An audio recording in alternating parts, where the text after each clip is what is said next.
Hi കൂട്ടുകാരെ, ഇപ്പോൾ സമയം രാത്രി 9:10 ഞാനും എൻ്റെ ഏട്ടനൊക്കെ പുറത്തിരിക്കുകയാണ്. കാരണം നമ്മളെ വീട്ടിൽ മൊത്തം ഓട്ടുമ ശല്യമാണ്. അതുകൊണ്ടാണ്. നിങ്ങൾക്ക് എന്നെ കാണാൻ പറ്റുന്നുണ്ടോ?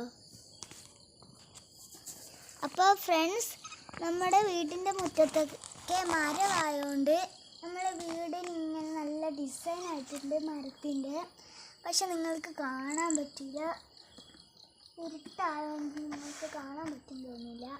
എന്നെ തന്നെ നിങ്ങൾക്ക് കാണുന്നില്ലല്ലോ, അപ്പോൾ പിന്നെ എങ്ങനെ വീട് കാണും? അപ്പോൾ ഫ്രണ്ട്സ്, ഇവിടെ നമ്മൾ ലൈറ്റ് ഇട്ടിട്ടുണ്ട് ഇവിടെ. അന്നേരം ഇവിടെ മൊത്തം ഇങ്ങനെ കൂടി ജനലൊക്കെ കണ്ടോ? ഇവിടെ മൊത്തം ഓട്ടുമ, ഉള്ളിലുണ്ട് കുറേ എണ്ണം. ഇന്നലെ ചെറുതായിട്ടൊന്ന് മഴ പെയ്തതേ ഉള്ളൂ, അപ്പോഴത്തേക്ക് ഇങ്ങനെ കൂട് പോലെ പൊതിഞ്ഞിരിക്കുകയാണ്. അപ്പോൾ ഫ്രണ്ട്സ്, ഇത് പോവാൻ നിങ്ങൾക്ക് എന്തെങ്കിലും ഒരു മരുന്ന് ഐഡിയ എന്തെങ്കിലും ഉണ്ടെങ്കിൽ ഒന്ന് കമൻറ്റ് ചെയ്യണേ ഫ്രണ്ട്സ്. അപ്പം നിങ്ങൾക്ക് ഇപ്പം എന്നെ കാണുന്നുണ്ടോ? എന്നാൽ ബൈ ബൈ, അടുത്ത വീഡിയോയിൽ കാണാം. എല്ലാവരും സബ്സ്ക്രൈബ് ചെയ്യണേ.